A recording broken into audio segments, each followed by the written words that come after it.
మొన్న మధ్యన మా ఆవిడ అడిగింది, మేము కట్టిన అపార్ట్మెంట్లోనే ఉంటాం మేము కూడా, అన్న ఇంకోటి పెద్దది కట్టాం కదా, అది 40 ఫ్లోర్లు ఉన్నాయి, దాంట్లోకి వెళ్దామన్నా. ఏమండి మీరు ఏదో కడతారు కానీ మీరు వసతులన్నీ ఏం చూస్తారు, మా ప్రాబ్లమ్స్ అని మీకు ఏం తెలుస్తాయి అంది. అదేంటి అన్న, నేను ఎప్పుడు చీరలే కట్టుకుంటాను, నేనే డ్రెస్సులు గీసులు వెయ్యను, చీర ఎక్కడ ఆరేసుకోవాలండి నాకు ఒకసారి చూపించండి మన అపార్ట్మెంట్లో అంది. అరే నిజమేనే, ఇది మనం ఎందుకు ఆలోచించలేదు అంటే, కిందన్నీ వాషింగ్ మిషన్లు ఇవన్నీ పెట్టాం, శుభ్రంగా తీసుకెళ్ళి అక్కడ వాషింగ్ మిషన్లో వేసుకోవచ్చు, డ్రైయర్స్ కూడా ఉంటాయి, డ్రైయర్ చేసుకోవచ్చు. ఏదైనా చీర మనం ఇంట్లో ఉతుక్కొని చక్కగా ఆరబెట్టుకునేటట్టు ఉన్నది ఇక దేంట్లో రాదు.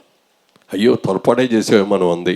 నిన్న ఆయన అడిగితే ఆయన అది కూడా చెప్పారు, సార్ 3rd ఫ్లోర్లో చక్కగా లాండ్రీలన్నీ కూడా పైన పెట్టామండి, ఆ లాండ్రీలో ఉతుక్కొని అక్కడే ఆరేసుకోవడానికి శుభ్రంగా ప్లేస్ కూడా ఉందండి అని చెప్పారు. ఇది నాకు వెళ్ళి చూస్తే 100% అవన్నీ ఉన్నాయి.